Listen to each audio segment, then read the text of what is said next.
You can't count. We're recording! Welcome to the Default Tangent. I am Leon C. That is Chris P. I did get it wrong last time. Who is frozen again? Frozen. Yeah, I'm frozen again. Oh well, again. I'm not the important one. With it. So we've got some technical issue our end, or Chris's end. So, but this could be I can still see you, and all it is my face, so you're not missing anything. Exactly. And this is a screen share episode anyway. So, the majority of the episode is just going to be us in the corner, or maybe just me in the corner, and our things in the background. And as you can see in the background, this is going to be probably the first thing we talk about today. It's not. What's the first thing we're talking about today? Something I've decided I'm going to do this week, and probably every week after this. Okay. It's relevant news. Relevant news. Okay. General news that interests me, or you, if you have anything. I got two. Yeah. Okay, bring it. One being, have you seen the apology from the Cyberpunk CD Projekt Red CEO? No. Hit me. It's worth looking into. What Culture did a video on it. I don't know the ins and outs, but he basically came out and said, sorry, it's shit. Yeah. When we tested it, we didn't see as many problems as you have seen, which a lot of people are finding hard to believe because they're not hard to spot. No. And I mean, you know, it just feels like, did you test your game? That's the thing. They're saying they did, but the evidence would suggest they didn't do it enough because these glitches aren't difficult to come by. Hello? Yeah. I'm nodding along. I agree. The other thing is the Hogwarts Legacy game. Have you heard of that?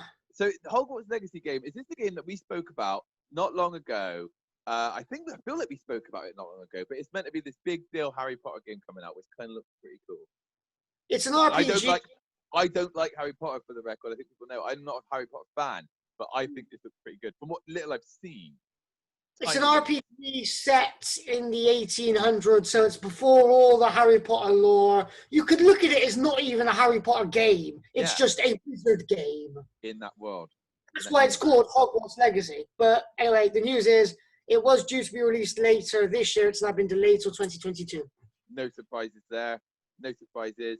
Pandemic, lockdown can be excused for everything. And I think a lot of people off the back of Cyberpunk. Yes. You know, like, Cyberpunk has probably done a lot of good in its bad, in that I think there was another game, Star Citizen, where it's been like in early access or whatever you want to call it for a very long time. If you've not seen Star Citizen, it basically looks like your kind of Skyrim in space, and it doesn't look like there are many limitations from what they want it to be. It's a crazy game though. It looks, everything I've ever seen in Star Citizen looks impressive, but it's like, when's it going to be released? Is it ever going to be released? And I think that someone along those lines has kind of said, and don't quote me on this, but I remember someone saying that they used the Cyberpunk card, but it's like, oh wow, you know, we don't want to pull out a Cyberpunk, you know, or something to that effect. Like, you know, we want to make sure we get this right. That's going to be a thing in gaming, pulling a Cyberpunk. Definitely. And like, do you know what? If because of that, every other game now just lets the games cook, then sweet. Yeah. Because there are so many games to play, right? Like, you know, we've spoken about it, and I think we'll probably speak about it a little bit in a minute. But the fact that I'm going back and playing Monster Hunter after leaving it for a while and putting so much time into it, you've gone back to play Skyrim, which you may talk about a little bit, and there's so much to play that I'm not in any hurry. I don't need desperately these games to come out sooner. Yeah. When I heard about this delay, I wasn't like, oh shit, I got to wait even longer. It's now a case of, if they're delaying it,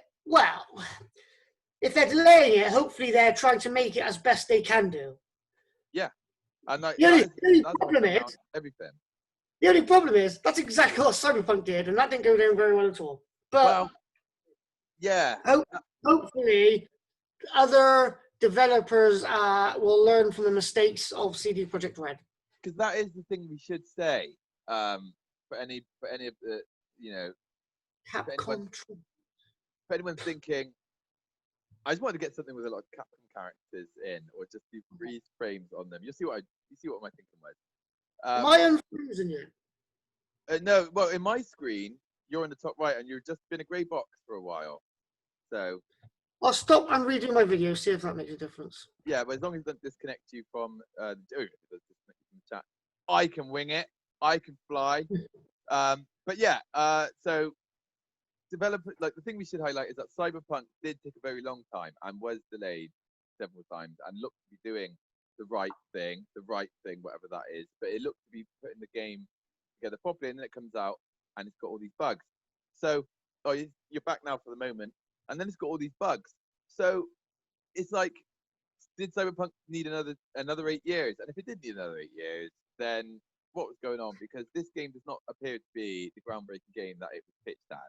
So, I mean, how long did it take to make a groundbreaking game? I remember a very long time ago, I think it was The Getaway was boasted, this is like PS2 era, and they boasted like 5 years to make this game because they were mapping out all of London and things. And I remember thinking at the time, that's a really long time. And the majority of games feel like they take around 3 to 5 years. I mean, Final Fantasy 15 was like a 10-year development, from what I remembered, from like announcement to release. Final Fantasy 15 seems to be like a polarizing game, and in that I mean, a lot of people love it and a lot of people hate it, and I don't think there's many people in between, or maybe there is. I can beat that for length of game development. How long? I think upwards of 15 years. Which was? Possibly more. I'll come back to it because I want to find out the specific time frame. Okay, yes. Like, we don't want to be bombarded with complaints. So yeah, and there's 3 people. There's 3 valuable people. There's 3 valuable viewers from last 2 of which could arguably me and you. 2 of which could have been me and you. So that one person, thanks. Yeah, that one person, you're true, you're loyal. You're a true default tangenteer. Default tangenteer or default tangenteer? No. Default tangenteer. No. That's what our. If we're going to name our fans, we're doing it better than that. But that's the first one checking it out there. Our fan. So while you're checking back. Oh my God! 15 years, I was bang on. It was bang on. That's what, like, just to like highlight as well. That is kind of what like our online play goes like. I'll be talking, and all of a sudden, Chris is like, "Oh my God!" and something's happened his end, and I'm just like, "Yeah." Hey, I was right. I was exactly right. Okay. Duke Nukem Forever, 15 years across 4 different platforms. Is that why they call it Duke? Is that why they call it Duke Nukem Forever? Yeah. That was hindsight, not hindsight. That was visionary from the people that made it. Visionary. Duke Nukem games, man. Like, God, never played them. They're a funny old bunch of games. Like, I remember loving one of them. I think it was Duke Nukem 3D. I remember thinking this game's sick. But Duke Nukem, actually, I don't even know which Duke Nukem it was because there's been so many, and they've like brought them out. They've re-released them over time. But there was a third-person one which I remember got a lot of stick. But you know me, I like third person. I remember playing third person and thinking this is fucking sweet. So I don't know. Duke Nukem games. Do we need more Duke Nukem games in the world? No. I feel we do. I feel we need a good one. His humor was very crass, and I don't think there's a lot of people that enjoy that kind of humor anymore. No, at least I think like you can do crass well. Like I think Deadpool is kind of that's where my mind was at as well. Yeah, you can do it. You can do it well. Like fucking hell, I tell you what, Grand Theft Auto 5. Have you played the storyline through on Grand Theft Auto 5? Yeah. Have you done a lot of the side activities in that game? I'd say I've done most of them, I believe. Okay, that game is fucking crass, man. And like, it's not built on crass. I feel like Duke Nukem games, especially the Forever one, was just full of. Yeah, that's what it was. Grand Theft Auto 5 is funny because you have what, in my opinion, is a quality game there, right? Grand Theft Auto 5. I'm not a big fan of the online 5 anymore, but I will not deny I love the Rockstar engine and I like the main campaign of Grand Theft Auto 5. I always have said was very good. And I think it is good. I think Red Dead for me is a much better game. It's a more solid game, it's more put together. But Grand Theft Auto 5 is good. But here's the thing. So one of my friends shared a clip the other day, and they'd gone to cinema and they were watching all these trailers for different films, like in the universe of Grand Theft Auto 5. And this is something I've done. I don't know if they've been updated or if I just forgotten about these particular ones. But that you go in there and there are trailers, and there are sometimes there are funny little things that happen in the missions that you kind of laugh at and then you move on and you're in the game. But like this fucking trailer was like full blown, like full blown. Yep, they really do build a world, Rockstar. Yeah, but like the thing was, it was like stupid and rude and like proper filth for the pure sake of it. Like it was one of those moments in Grand Theft where I was like, "Fuck me, that was a bit like over the top." Kind of. Oh, GTA related. GTA was the second biggest selling game in the UK in 2020. Yeah, I know. It's 8 years old. It is. It was 7 years old at the time. What I mean, it's kind of obvious why it's a popular game. I kind of don't know why it's still such a popular game. Nor do I. But it is. Yeah, it's like it's not like I wouldn't let. Like, here's where it gets a bit confusing. If it's been, as I believe, in the top 10 sales worldwide every year since its release, how is it not? Release, it's most definitely been within a top 10 framework. Yeah. How is it not the most selling game of all time? Or is it? It might be. What is? That's what I'm about to Google now, so I'm going to use my one Google from fucking episode. I think we get 3 Googles, if I remember correctly. One of my Googles from episode 1. I think you're allowed. I think you're allowed 3. And I was just checking my notes. You know, off the cuff bet. What do you think is the biggest selling game of all time? Okay, nice. Not money, in terms of copies. Ah, fuck that. Oh, mate, actually, I think I know this. All right, so you just put biggest into Google, and I'm not agoraphobic, and whatever. I'm not scared of spiders, but they fucking stick a spider on the pissing screen. Like, I don't want that. I think it's arachnophobic. That's what I was thinking. Agoraphobic. That's when you don't like going outside. Correct. Which I believe every human will slowly start to turn into over the next 10 to 20 years. I don't think it'll be agoraphobia. I think it'll just be a case of we don't need to. I tell you what. Good film to watch on that subject. Oh, it's completely gone now. Actually, maybe I'm wrong. But they're back to that. Most copies of a game sold ever. Most copies of a game sold ever. Yeah. I'll come back to the agoraphobic movie that I was trying to think of. I was thinking of for some reason. That Guy Pearce one where he can remember where he gets. Okay, I got the answer here. No. Don't say it.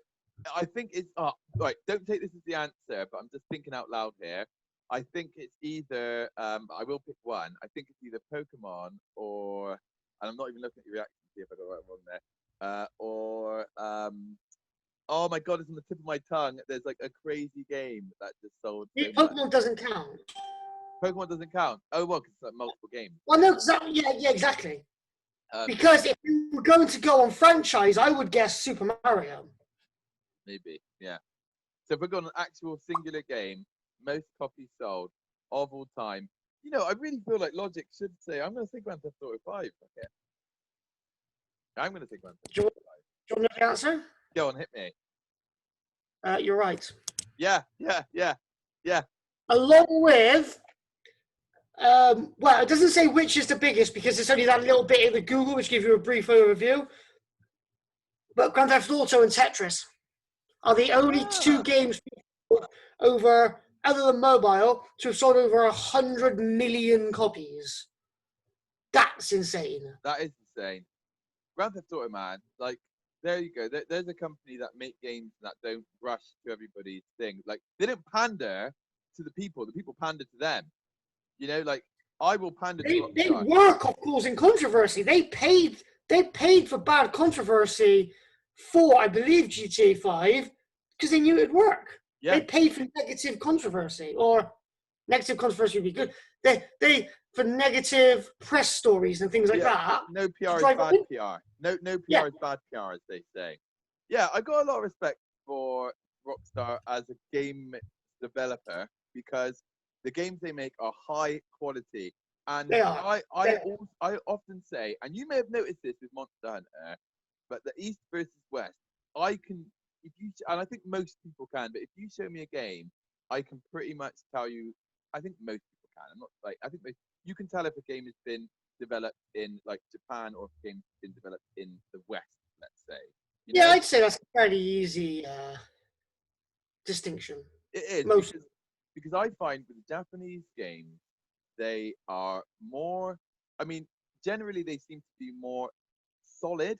Like they tend to be less, and I don't want to say the word glitchy, but like things tend to look more like stable. Whereas I think in the West, games seem to look slightly more framey. glitchy. Like, yeah, glitchy. Because, like, you know, it's like Ubisoft will be like, right, let's fucking chuck a million things on screen and we're going to try and get all the shading. Whereas, like, a Japanese developer like Capcom might say, let's put some really solid characters. Like, even as you're looking at some of these things in the background, even just with their drawing and artwork, some solid art, some solid characters, solid colors, bang. On a tangent, speaking of Ubisoft, in other news, EA have lost their 10-year exclusivity deal for Star Wars games, and Ubisoft are developing a single-player Star Wars game. Yeah, I'm happy about this, and I thought a little bit more about this. Let's just go straight into this second. I am all about this, and I'll tell you why. Because this is the most disjointed episode we've had, and that's going some. Yeah, I love Battlefront 2. I can't remember if you said it on podcast, but I believe. Other news. Apparently, double tangent combo. Apparently, these are rumors, but apparently there's an EA Battlefront 3 game in development as well. Really? That's what I've heard. So what, they've still somehow managed to like. Oh no, they've not lost their deal with games. They've lost their exclusive deal. So they can produce games, but so can other developers. Oh, even better then. Okay, even better. All right, that actually trumps. You interrupted perfectly then because that what I was about to say has no relevance anymore. Because although most of them suck, and Battlefield 2 did suck, it's now a very good game. Battlefront 2 is a very good game. Battlefront 2 is, in my opinion, the best Star Wars game so far as a whole. Like, don't get me wrong. So you could argue things like Knights of the Republic, Jedi Academy. I fucking love Jedi Academy since the day it came out, right up until like last year playing Battlefront 2. And I saw that as the number one Star Wars game based on what it was. But realistically, it is showing its age a little bit. And you know, you can only fucking play so much of that. Like, and I played about as much Jedi Academy as I can muster. I've looked into the mods, I've played some of the mods, but what I really craved was effectively what Battlefront 2 gave me. Now, all I would say about Battlefront 2, you can tidy up the lightsaber system, you can make that better, you can add more characters, you can add more maps. So if they're doing another Battlefront, fucking sweet, because that's what hopefully they will do. So that's all good. But if you never made another Star Wars game, then I can honestly say that Battlefront 2 ticks pretty much every single box. When we're running around in the Empire era, Leia, Luke, and Han, there's nothing quite like that ever. It's like such a good feeling. Like, you can't do that. I'm a big advocate for creating my own characters and stuff like that, but you're never going to create characters as iconic as that. So, like, to play as those icons in that moment, knowing you're the only Luke on the field, you're the only Darth Vader on the field, you feel like you are them. Like, it's fucking great. It's fucking amazing. And on a slight tangent to that, the music and the scenery down very well in both the first and second Battlefronts. Fucking A. And a slight tangent to that, but still in the same vein. When I'm playing as a character that I haven't created, I need to feel like I not always like I'm like I need to feel like not necessarily that I'm them, but that this is the Darth, or this is the Batman, or this is the whoever. So when I'm playing Arkham Knight, I very much feel like this is like the game holds your hand just enough in that game, right, to make you feel like a badass. So like you're doing stuff in the car, and like I feel like really clever because I look at me, I've wedged my way up this building and I pulled this down, I tricked that guy, and it's like the game's kind of held my hand intuitively through what I can do with Batman. That I don't necessarily feel like I'm Batman, but I'm playing. I'm like Batman's a badass, like like, and that's what it's like with Darth Vader. When I'm stood there, just like Rogue One in it. You're choking 8 people whilst deflecting blaster fire with your lightsaber. It's just like I'm not thinking necessarily I'm a badass. I'm like Darth Vader's a badass, So it's like it feels true to the spirit of it all, and that is what's so fucking. Or on the other vein, if you're running up there as a fucking rebel fighter with your little blaster and Darth Vader's in front of you, you're fucking scared. Yeah, and you feel you're gonna die. You turn tail and you leg it. Fucking it, and I love that. I actually love that in games. I love that. Oh god, I love that. Monster Hunter.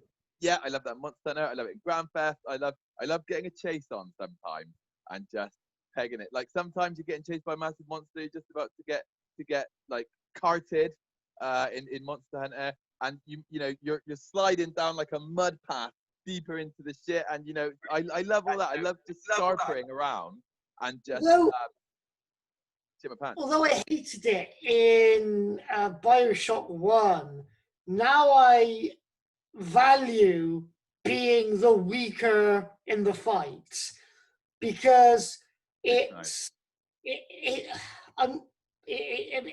the opposite of my current Skyrim, which we'll get into maybe later. But we've had so many tangents that might be next week.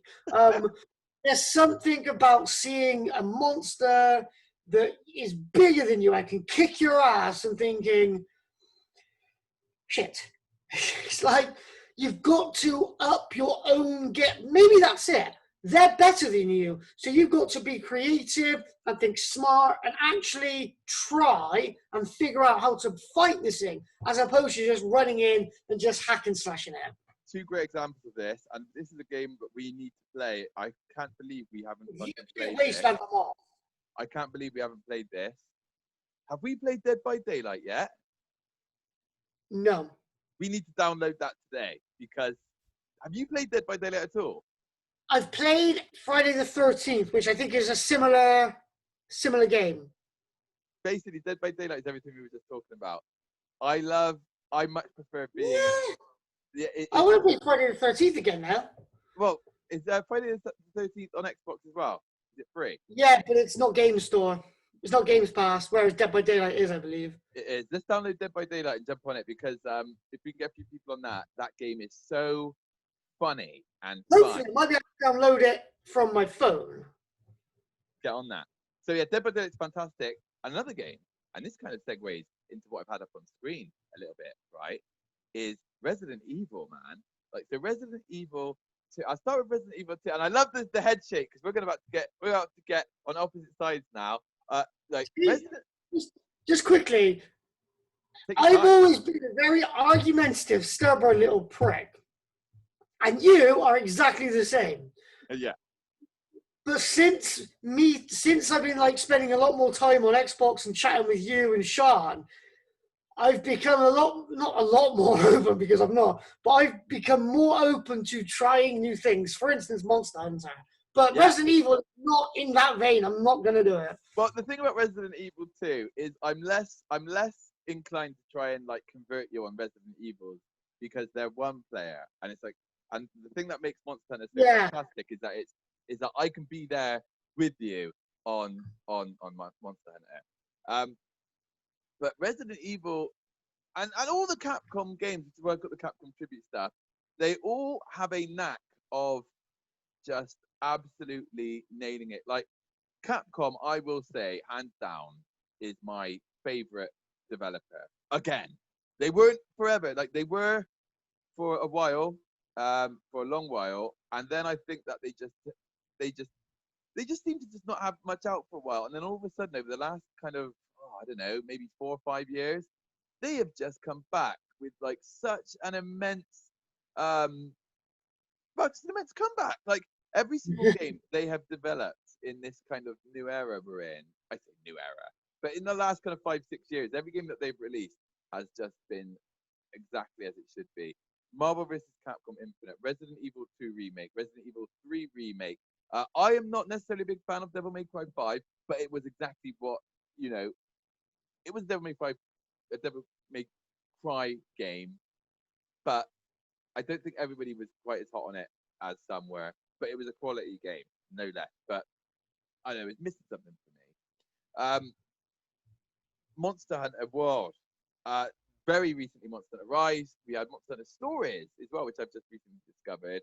And there's probably a few other games I'm missing, but Capcom are just a sick developer, and everything they do has a Capcom vibe.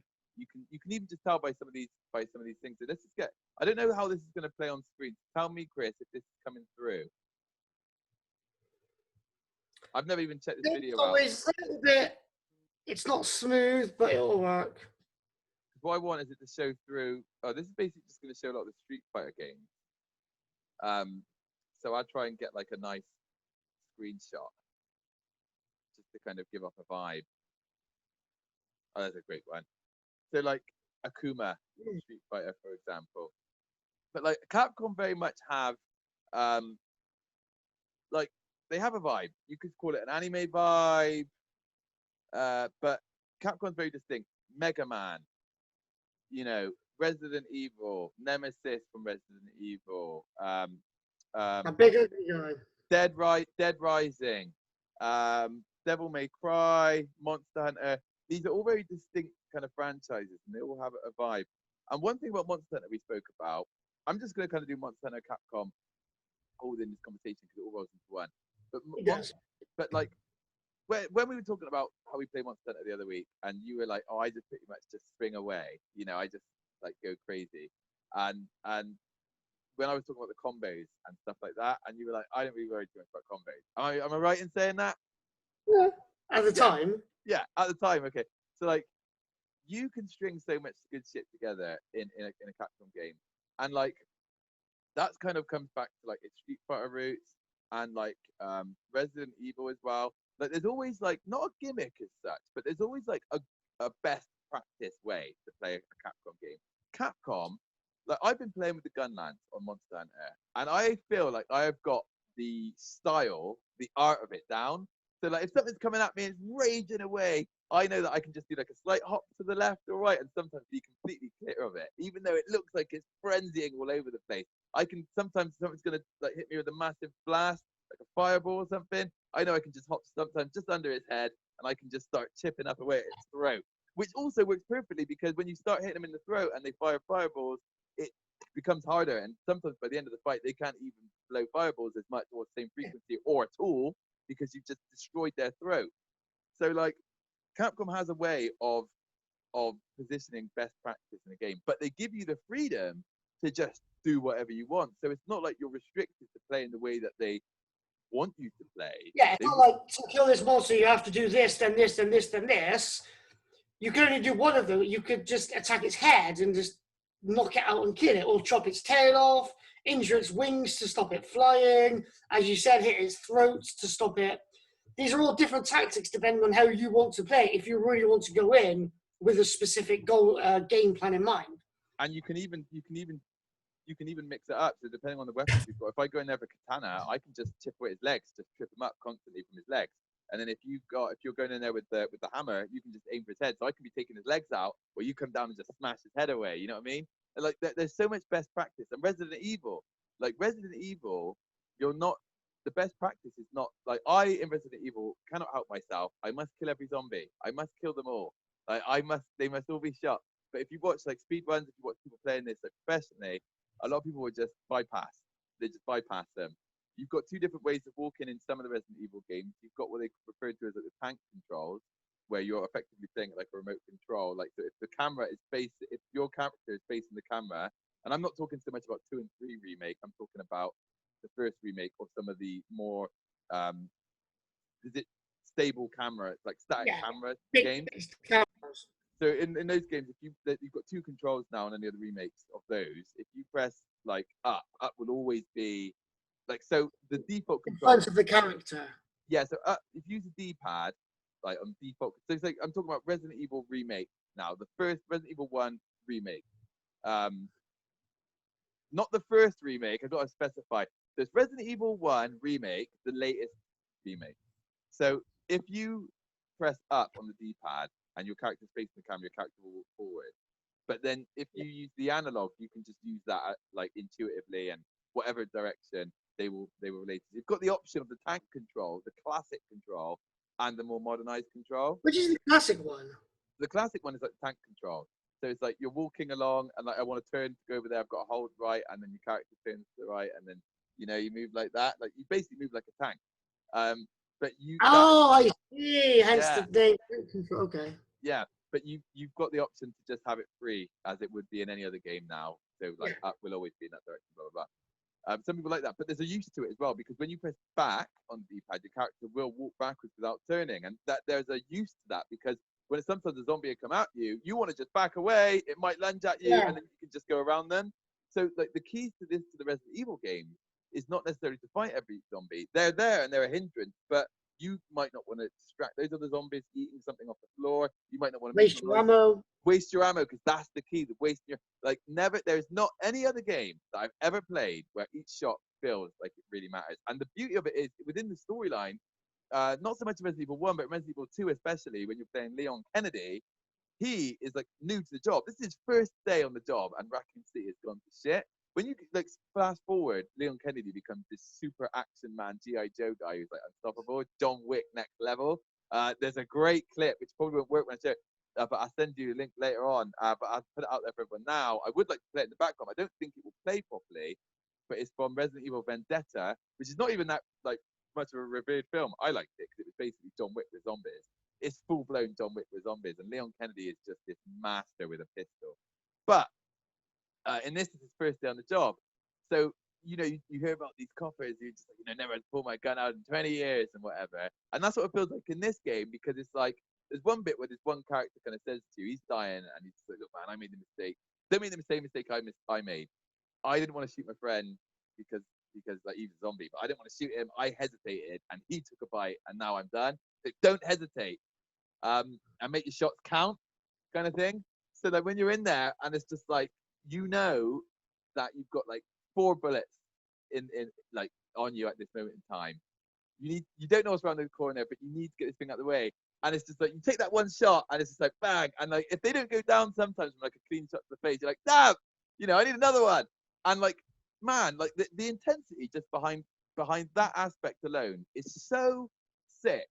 I am actually got to the habit of like trying not to shoot so much that I end up building up lots of ammo, and then I shoot too much. I'm just gonna go crazy up in here. But I fucking love the feel of Resident Evil, the thought behind every action, the hesitancy or the lack of hesitancy based on how you want to, like, what is going on. That's how I should be playing Monster Hunter when I've got 1 life left and no monster and no potions. Yeah. Trying to fight this massive dragon with like 13% health, being like, fuck it, slash, dead, mission complete. That's how I should be thinking.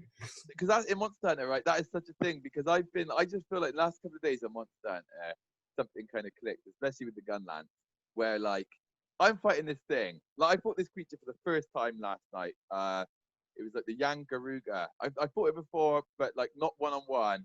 And I forgot to fire SOS. So I was like so into this fight, right? I knew his fight patterns. I could see what he was doing. He had like heavy hitting charge attacks, but he also had poison, which I'm completely resistant to at this point, based on his current build. But his big attack is like the shock, like the sound blast. I didn't have any earplugs, but it didn't turn out to be that much of an issue. But just through like steadily blocking, jabbing, moving back, reloading, jabbing, just patient, like a boxing. It was like a boxing match with this dinosaur, man. Like a fucking boxing match. And by the end, he's knackered and he can't shout quite as loud because he shout, and my character's and I'm like, okay, fuck you, boom. And it's just like gently, like the balance going from him beating the shit out of me to just steadily him getting tired, his attacks. And when he goes for this really big charge with he's got massive beak.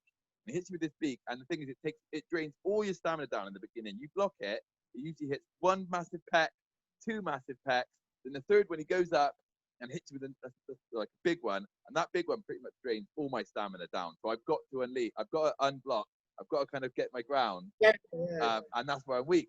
But as the fight was going on, those attacks were getting weaker and weaker. So the last time he did it, he's gone for his big one, like bang, and I'm like, boom, I've still got like half my stamina. I'm like, you are my bitch now, man. And I've just started beating him down, and by the end he's limping away, and I'm standing tall. And that balance of like, it is basically like a boxing match against a monster, right?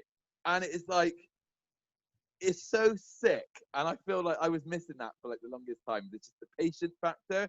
Sure, this might take me 38 minutes instead of 20 minutes, but I didn't even notice because I'm so into just beating the shit out of this monster, just chipping him down, him down. The weapons I've used in that game, I've used 4 weapons predominantly. From lowest to highest is arrows, dual blade, hammer, and glaive. Yeah. Not one of them gives you the option of blocking. No. It's why I've got to keep on the move. And it's a completely different way of playing, because you can just run in there, hit him, and just hide. Yeah. Whereas I can't do that. I've got to zip around like I'm fucking Sonic mixed with Spider-Man. You're so on the money. I have. Well, this is the thing. I have put roughly, let's get a new background. I have put in, let's say, roughly, well, about 380 hours, about 380 hours I put into Monster Hunter World, okay? Now, I, for about half that time, played with a katana or a bowgun. And this is just one from Dark, I think that is Dark Stalkers. That's a Dark Stalkers game in the background there. So I have played with, from top to bottom, from bottom to top, I would say great sword. I played with all the weapons, but like the ones I've used the most: great sword, light bowgun, heavy bowgun, katana, gun lance. And like gun lance and katana are like my go-tos, but katana is like the opposite to gun lance in that it is like no impact. It's pure cutting, and there's no block. There's 1 or 2 counters, and there's one move that you can actually take any attack in the entire game. If you time it right, you can resist any attack in the entire game. But it is tough, and it's off the end of another move. It's basically where you sheath the sword, and then you do like a massive like kind of arcing slash, and that just sounds like a massive piss. An arcing slash. Anyway, so the katana is you have to be on the move constantly. So I have respect for that because like those are completely 2 different styles in that game. When you go from a move where you have no defense and no blocking, and you have to constantly avoid to another stance where you can just tank it, then they are completely different styles. I think you should try the sword and shield because that gives you mobility, but you can block. And that is basically, I think you should try it. I tried it. What was I went into the practice arena and I tried using it was a weapon which you could block with. And I think it was like you had a shield and a sword. You'd attack with the sword, but then you could press a button and then your sword and your shield would mingle into a heavier weapon. Yeah. And the problem with blocking is as much as I like it, I don't feel mobile. I feel because when you're blocking, you move slowly, and I'd rather be able to be quick. I like to move. I know the feeling, right? Because like you're so used to, because I had it with the katana and the bowgun. You're so used to like the devastation these monsters will cause if they hit you, right? And that's never a good thing, right? You in Monster Hunter, you do fear being hit by these monsters because like. If not only for the ball ache of like, I'm gonna get you. I remember fighting the wind dragon the other day. It's like, I'm gonna fucking get you now, like ting, and you fly off like, whoa, you know. And it's just like, can you still hear me? The worst one was the hammer. When you do your thing to like boost it, you then spend 10, 15 seconds running around charging up, and as you run at them, they just come through you and send you flying backwards. You're just like, yeah. So that's the thing. The interference of not hitting something on that game. The other one's the glaive as well. When I flip to try and do an aerial attack to try and latch on, and just as I'm halfway through my flip, they just there's me. Whee! And therein, I think also it gives you the satisfaction when you're sometimes just landing a hit against certain creatures. It's like, oh yeah, finally, finally, I got you. Like I sent you a clip earlier on of me. I was going around on it was a mission I joined, and it was like 5 monsters on one map, and they're all relatively high level ones. And they had like a level 400 guy in there, and we were all just going off his coattails, and like we were just destroying things. And I managed to get like the killing blow about 2 or 3 times just by climbing onto the face and doing a massive stab to the face. And it's so satisfying. They're running away. You catch them, you get up to their face, you give them a giant stab to the face, and then they die. It is so satisfying. Like, oh man, we must have like, I think I got in there. I got in there like early, but he'd already killed one guy. There was 5 monsters. He'd already killed one of them, and he was just unstoppable. We were just flying back at him, and I just love going there and kicking shit out of these things, man. But all right, we are approximately 40 minutes in, and we've just about covered our first subject. Well, I wouldn't say we've covered it, but even then, we've discussed part of it. Yeah, and we've done ample. So let's see. That's another thing about Capcom. Look how good all the artwork is, right? Like even in some of the, like Darkstalkers, which is like an older game, like everything about Capcom's presentation is so fucking unique, man. I love it. Capcom, they are just unique the best. Doesn't necessarily mean good. It doesn't necessarily mean good, but in this case, it very much does. There you go. Look at Capcom's representation of a. The thing is, they're very. I do like the X-Men on that one. I do like that one. Yeah, like that's. Is that you've got Silver Surfer, Colossus, Storm, Cyclops, Wolverine, and who's that one? She was in the film with the Psylocke. Psylocke. She's awesome. So here's the thing about this is the last thing I say about Capcom, and we'll move on. Marvel vs. Capcom, one of my favorite, all of them are like my favorite series of fighting games ever, pretty much. If you said to me, what is your favorite series of fighting game, I'd have to say Marvel vs. Capcom, because I've had the best fights on there, and I've had the most fun on there, and I've probably put the most time into them than any other fighting game. When I like years and years ago, before I even ever played the very first one, I just remembered in my mind, having some kind of apprehension as to whether Capcom would be able to like oh, I don't want them to mix with like I don't want like the Western like kind of things mixing with like the Japanese anime thing. I don't know if like a Western type show like X-Men could mix with an anime type thing like some of the Capcom characters. But I was so wrong. Like it mixes so well, and like Capcom, everything on Marvel feels like so Marvel. Like you don't feel like you're playing like an anime or Capcom version of Marvel. You feel like you're playing like the true fucking Marvel. So like my favorite characters on Marvel vs. Capcom Infinite are Captain America, Winter Soldier, and Black Widow. They're like my 3 favorite fucking characters. Oh, and Monster Hunter. And that's another thing. How cool is that, right? That you can actually play as Monster Hunter. It's just generic Monster Hunter.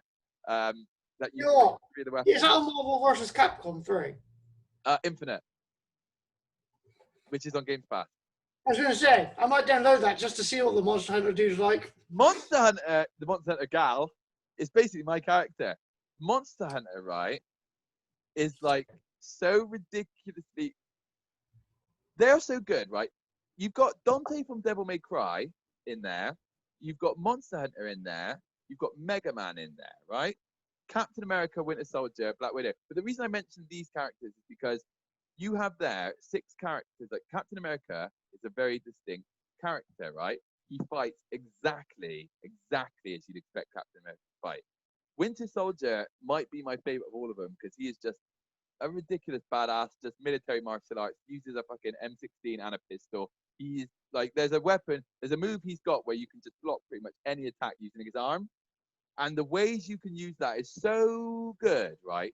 Black Widow does all of her stuff with her. She's got what they call it again, Widow's bite or something. Widow's bite. Yeah, that's like my favorite little move on that game. Just chucking out the little electro thing, just shocking them, and then just hitting them with a combo.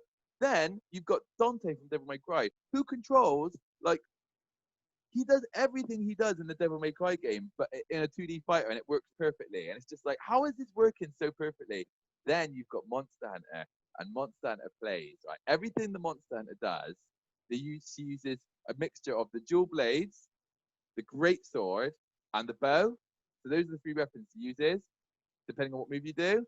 you can do every move they do in the game. So you can do that shot up into the sky where it rains down on them. You can do when you're using the great sword. Do you know? I don't know if you know this with the great sword in Monster Hunter because you might not play the great sword character. When you play with the great sword, you can basically have it so that even if the monster is attacking you and hitting you, through certain moves you can just power through. Where you're just like fuck you. So even though you take a bit of damage, you can power through and then still smash them. And you can also barge them. So that works in the game as well. So if you've got like Iron Man doing his massive photon cannon, right? It's the giant one. It's like you can be hit with that as Monster Hunter, and even though it's doing the damage, you're still blasting through it like fuck yeah! It's so amazing. Like Thor and Avengers: Infinity War.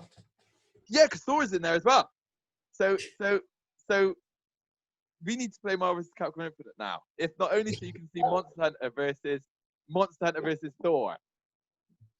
I will go to install Dead by Daylight, and then maybe Marvel vs. Capcom. Cool. That's all I can ask for. And that was just really all I wanted to say about some of these things. And because I think I've taken up enough time talking about What that. the hell is that? That is the Infinity Rings. No, I meant the 4.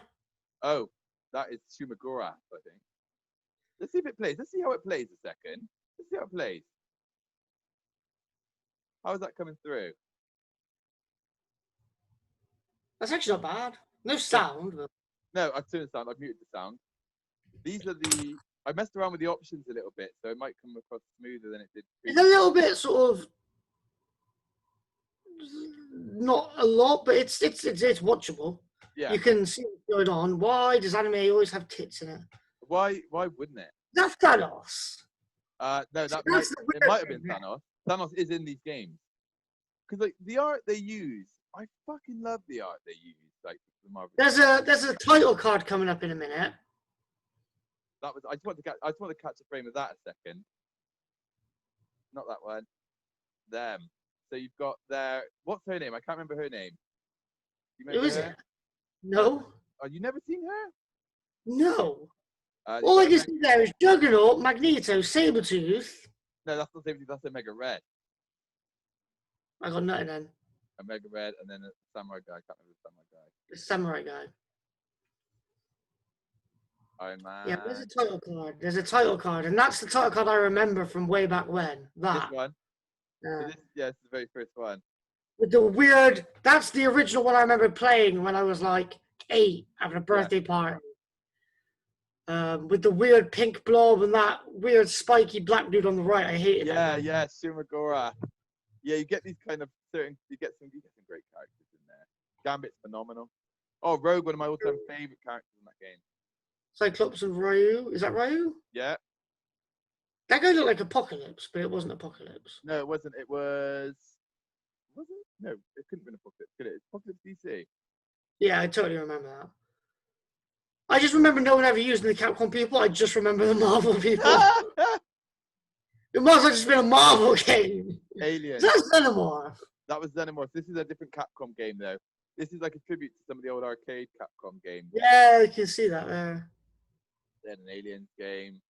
Capcom has Aliens vs. Predator. I think this is Aliens vs. Predator. Yeah. Well, that's the Predator. Some of the old Capcom games, man. Like the thing is about Capcom, especially like when I was a kid, man. Like no games like took me away like the Capcom games did. Like they're so fantastical, man. And like a lot of the artwork was so good. Like especially like during some of this early stuff from the early 2000s, late 90s games. Like you get Transformers. No, Cyberbots. I've not even heard of that. That is essentially just a Transformers ripoff, if ever that was one. Well, I mean, you could say Transformers was like there's so many bots and things like that in Hey, look, it's Mayfeld. Oh yeah, Bill Burr. Bill Burr. So I think I've spoken about Capcom. I fucking love Capcom. I feel like I've just skimmed the ice with Capcom. I'm gonna do a Capcom corner, and what I do, I try to pick a small Capcom thing to talk about because I've got so many. There's a lot. There's a lot. I think pretty much like there's a lot of old arcade games that I never got around to ever playing.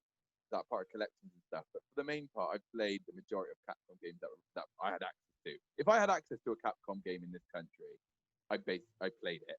And then we had a Oh, shitload on the Dreamcast. Had a shitload on the Dreamcast, which I've still got that I played load of. So I'm a massive Capcom fanboy. My favorite developer. I fucking love Capcom. And yeah, and I could say so much more. But I've talked enough. Let's move on and talk about what do you want to talk about first, Chris? Or like wherever we are in the number of things to talk about today. I mean, I think I can skim over the Skyrim bit for now because I'm still like I've played it, but I'm so early. I've spent so much time just like doing every single side mission I come across. I've done 4 main missions. Yeah. And just done so much. I've discovered the whole map, bar 1 location. I'm still 4 missions in, so there's plenty of that to come. Yeah, okay. No rush on that. So the first thing I want to speak is WandaVision, which got released yesterday. WandaVision. Let's get some WandaVision. Surprisingly, the first 2 episodes came out, which I thought was weird. So yeah, I that didn't surprise me that much, to be honest. I kind of felt like, tell me if that's running through smooth, and if it is, I keep it running in the background. That is not even close to smooth. All right. So WandaVision. Should I get the title card up? Yeah, that's what I'm gonna do. So yeah, they were a lot of that trailer is from the first couple of episodes. Yeah, okay. I think there's 9 in the series, which means there's 7 weeks to go if they do it weekly. Yeah. And as I said to you before, the first 2 are very mundane. They're nothing to write home about, but they are building for the coming 7 episodes because there's lots of, not hints, but lots of things you'll see and notice. And that's definitely gonna have an impact later on. There's actually spoilers. I said earlier there's no spoilers. There's probably one spoiler. If you haven't watched many of the trailers or breakdowns, or if you know anything about it, there's a spoiler. So I'll avoid that one. Will it be obvious to me though? Like, will the spoiler shout out to me? Like, if I see it, will I think, oh, I'm glad Chris didn't tell me that bit? I honestly don't know because I have seen so many videos on what many things. Say there's 10 things. Each of those 10 things could mean 10 different things. Yeah. Well, I've seen so many videos which correlate to so many different things which could or could not be a thing. I have no idea what your average viewer will find interesting or a surprise or what they will know. It's at the end of the second episode and it's quite a big thing for a couple. Okay. So, I'm like quietly hyped for it. Not hyped, but like I have no idea what really even the premise based on the trailer exactly. is. And I kind of like not knowing.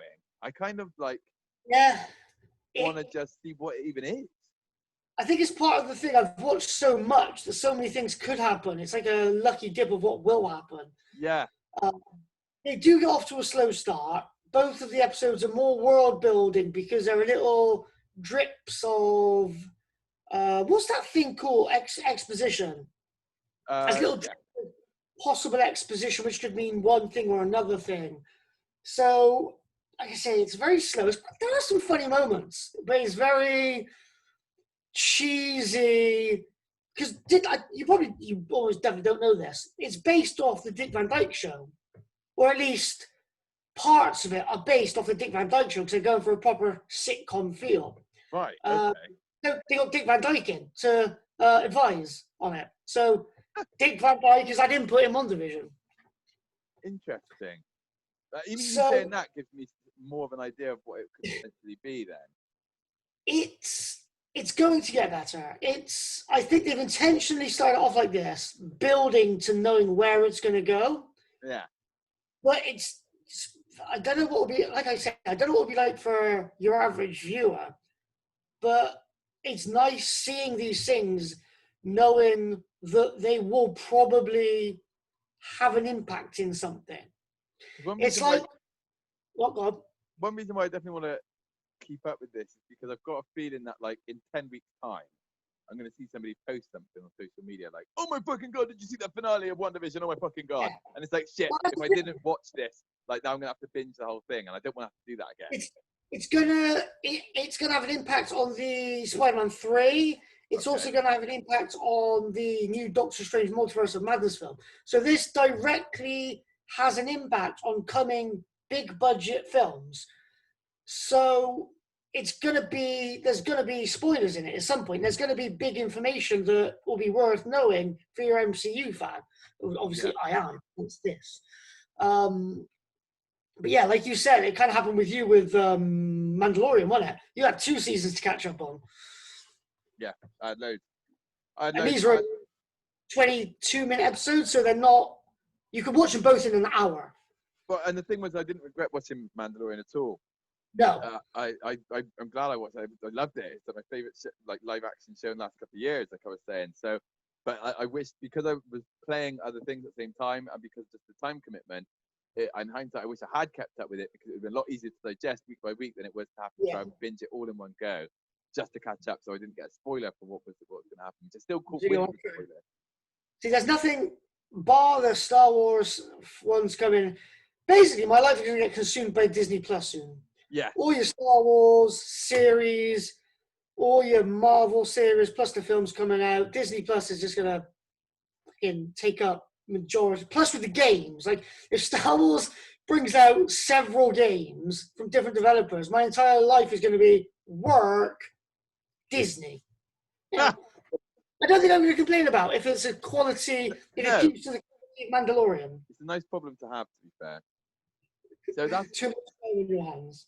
So that's WandaVision, basically. Like, not much more to say on that, I guess, for the moment, because we don't really want to do spoilers, because I don't really want to get spoiled. And I'm just. Well, next week, if you make sure you watch the next Friday's episode either on Friday or early Saturday morning, we can do all 3 next week. Yeah, I'll aim to do that. I will aim to do that. It's only, like you said, they're only 20 minutes each. I can do this. I can do this. I can do this. So what else? It's an hour and 20 minutes.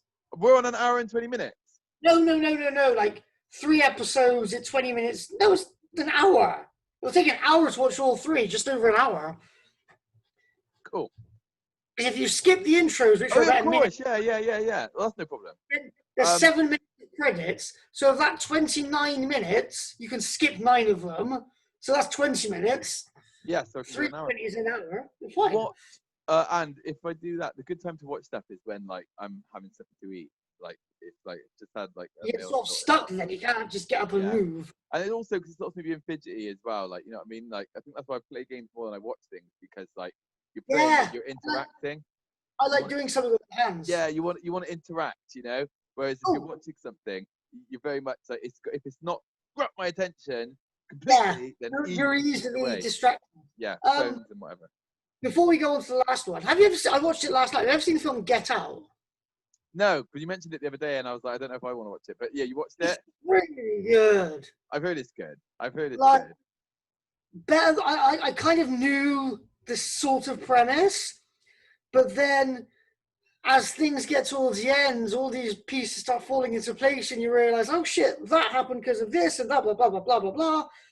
And then there's a really, really not a twist at the end, but there's a really payoff. Subversion of expectations at the end, which I was like, oh fuck, wait, that's good. And it was, I really that last little bit, one of the very last scenes made me like really happy. Damn share. I'll check it out. It's been on my list for a little while. It's a bit creepy when you sort of start realizing things, and yeah, it's good. It's worth watching. Okay. So last thing is The Office, because I watched the English one last year at some point. It might have even been late 2019, because I remember doing it at the airport, which I hadn't been there properly since March of last year. Yeah. So watching one, and I thought it was hilarious. David Brent is brilliant. And then I wanted to watch the US one, but it wasn't easily available anywhere. Wasn't on Netflix, wasn't on YouTube, wasn't anything like that. So I didn't have the choice. But then, like a week ago, my friend pointed out it was on Netflix. Thanks for that. So I've just binged, and I'm up to season 4, and it's great. It's a really funny. It's just a good show. You've seen it. Yeah, I've seen all of it. I've seen every single episode. It's one thing that like the very because I love the English Office. Absolutely loved it. Yes. Loved it. Which one And do you then, prefer? oh, the American Office. Really? Yeah, without even thinking about it, because the English Office is depressing. The English Office is a horrible world, and it's very, very much like the real world we live in. And like I feel like I have been in like so many similar situations to the English Office. Yeah. Like if everybody It's like watches it, PTSD for you. mate, so much, right? And like I just think that like it's cringy in the best possible way. Like it really is agonizingly cringy. Like in some Which places. one's this? Well, they're both cringy. They're both pretty cringy, but the English Office is the supreme cringe, like the next level of cringe. Like but what I've discovered from watching it, and this, I think the English one only having 2 seasons kind of helps it in my head, because you can be good. It's easy to be good for 1 or 2 years. As Game of Thrones proved, it's hard to do it over 8. Yeah. And what I love about the American Office seem to pick up their stride. The longer they go, the better it gets. That's what I was thinking, because you can definitely see some similarities in the first couple of seasons, where like a story thread in season 1 is the English one is directly taken from to the American one. Yeah. But as they get on seasons 3, 4, 5, they've got to take it on their own, because they've got no source material. Although it is the same people doing it. What's his name? Ricky Gervais and Stephen Merchant. They do produce, yeah. So they're still involved. But still involved. It does change. Big time. And like they've got some things, like it's got some personalities. So like there are things that like I don't know how much you've seen at this point, but Michael Scott's whole relationship with the guy in HR, he just fucking hates it. I love Toby. I don't like Toby. Toby's a dick. I feel so sorry for Toby, because he's just treated like an absolute dick, and he seems really nice. I think that's part of the irony as well, because like it hurts me. HR is like somebody like Michael Scott's worst enemy, because Michael Scott, yeah, like he was like, so like I don't know if at this point they've gone into any backstory on him, but it's like it's pretty obvious. Like Michael Scott was like, he was one of the sales guys. He was like he did good enough to get promoted to manager, and he just wanted to stay as one of the sales guys. He wanted to stay as one of the boys, but still be the manager. And he is all about like, you know, I'm a fun manager, you know, like, oh, it's good to work for me. But like he ends up being more of a nightmare manager in places. I don't know if you've seen the bit where he goes into the warehouse and he's fucking around on the forklift yet. Yeah, that's like season 1, I think. Yeah, he just fucks everything up, like, you know. There's a great callback at the end of season 3 when they all go down to the warehouse for a meeting, and the people in the warehouse are like, yeah, we've had to update our health and safety, so nobody without training can use the forklift. And Michael's like, well, actually, I can't. Like, no, Michael, nobody can. Yeah. The big thing that, you go first, because this is a little bit of an off sentence. Well, no, carry on. I'm following your lead on The Office. You're expressing your mind. I'm guessing you prefer Michael Scott to David Brent. I think the thing is I don't even look at it like that, to be honest. Because even when you said, well, who's your favorite character, I was like, oh, I guess Michael Scott, I suppose. But like, I really see them all part of the same whole, because I don't want to spoil anything. But it is in the same universe. Like, it is in the same universe. Is there a crossover? I don't want to say crossover, but put it this way: they're in the same universe. Like, I look forward. So that's something to look forward to. Yeah, so don't think that Jim and Tim are just the same person, different dimensions. Like, Tim is somewhere off in England, and Jim is here in America. And David Brent, they are in the same universe, and that will be proved as. The thing is, like, I've seen so many little clips on Facebook of Jim pranking Dwight, which is what made me like it. I feel like I've seen most of The Office through clips. And I still want to watch it because there's so many things in between the lines. There's an episode, I've recently watched it, where Roy finds out Pam and Jim kiss, so Roy tries to confront Jim, and then he just gets pepper sprayed by Dwight, which is like, because on the face of it, it's like, oh, Dwight likes Jim, and then Dwight's just like, nah, he's doing my job. A citizen doing his job takes no commendation. And it's just Dwight I love Dwight. Dwight is a sick character, and that's the thing. Like in the very first couple of episodes, Tim, you just look at Jim as the American version of Tim. You look at Dwight as the American version of is it Gavin? Gareth, sorry. I think Gavin's is the actor's name. I'm sure it's yeah, it is. I think yeah. But then they're their own characters, man. And as time goes on, I think they're much stronger characters than not than the others, but like they're much stronger characters than they were in the beginning. Like the characters build, like there's character development massively. There are a couple of things I prefer about the English one. I prefer David Brent because with Michael Scott, there are times when he acknowledges his stupid, idiotic behavior. He realizes he's done it, but then the next week he does the same stupid, idiotic behavior. Whereas with David Brent, I always felt whenever he was called on something, he would just fob it off, make up some bullshit, and lie to himself. So he never realized how much of a cringy idiot he is. David Brent is such a like the character is like such a douchebag. Like, you know what I mean? Like he's not like likable. You know, he's funny. You love to hate. You love to hate the guy. He's funny as fuck, but like you're just kind of like, oh my god, this guy's. Michael Scott is almost endearing. You almost want to like him because he's an idiot, but he tries to be nice. He's like an idiot, but he's such a likable idiot. Like he's such a fool. Like, and he's just so like, and like his addiction to the classic, his classic joke, like that's what she said. Like his addiction to that, and like the most inappropriate times to use it, he cannot help himself but use it. And like, I just watched. Go on. Well, it's because no, carry on. I just really gonna emphasize that. Yeah, I've just seen an episode where like he's going for an interview, and he finds out it's the interview for the position of his girlfriend, who doesn't know she's getting fired. So he immediately goes and tells her. She then storms into the boss's office, and he follows her up, being like, "I didn't tell her. I didn't tell her." Yeah.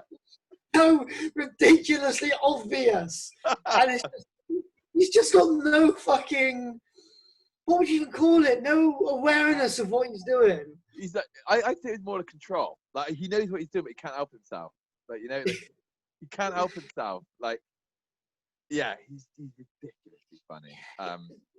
So it's a really fucking. It's not even like.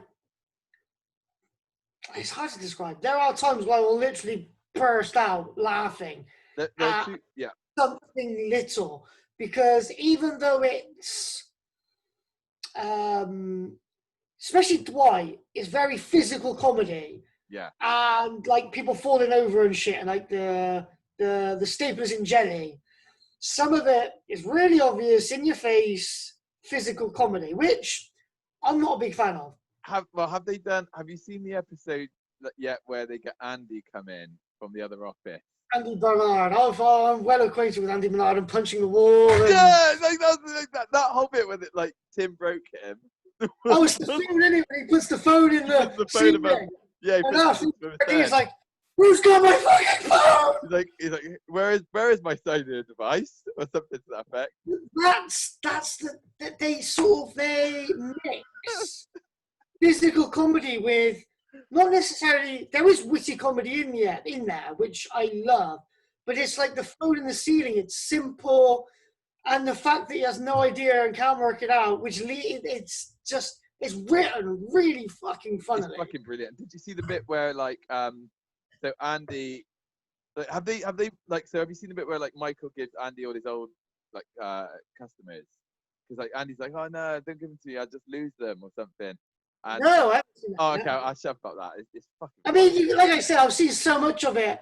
Even if I know about, I'm still gonna watch it. So feel free. Oh yeah. Well, it's just like Andy's just like hopeless, and he's just like it's better off you seeing it, because I don't really remember much of the scene. Yeah. And it's coming up anyway, so you'll see it. I'm getting to the start of season 4, and I'm really looking forward to it, because one of my favorite characters is Ryan the Temp. Oh yeah, yeah. He's like, he is what everyone in the world would be like going into that. So he's like the audience member who just cannot believe what the fuck's going on. Yeah. And he's coming back in Jan's position of power.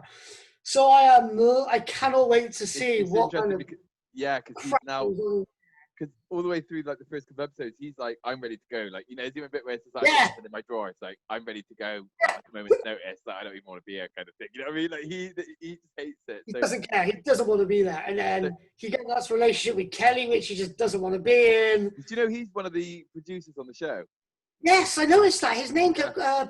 PJ Kovac. I saw that in the first episode, his name appeared as a credits. Then after at the start when they do the introductions, and then I noticed at the end of credits, hold on, so he did that really well.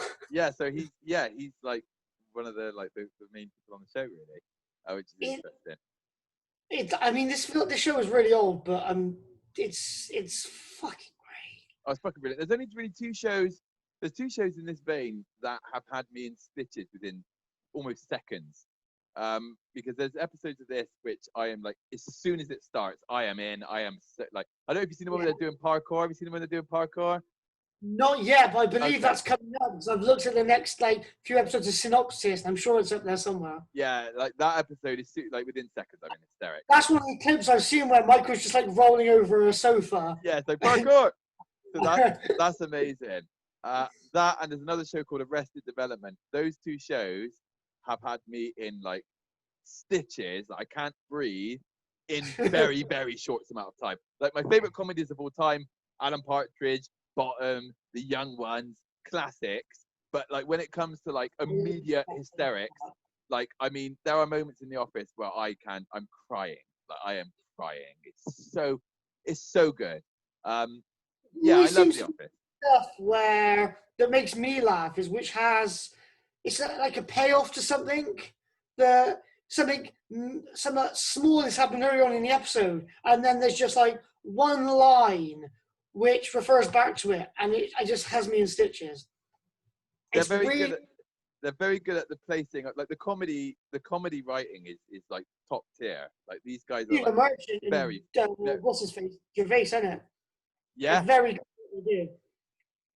Well, like when you've got all these funny people working together, I can only imagine that like you just get much more material. It bounces off each other. You get to a writing room with that many people, and it makes you think I'd probably enjoy an Idiot Abroad. I never watched it because I didn't think I'd like it.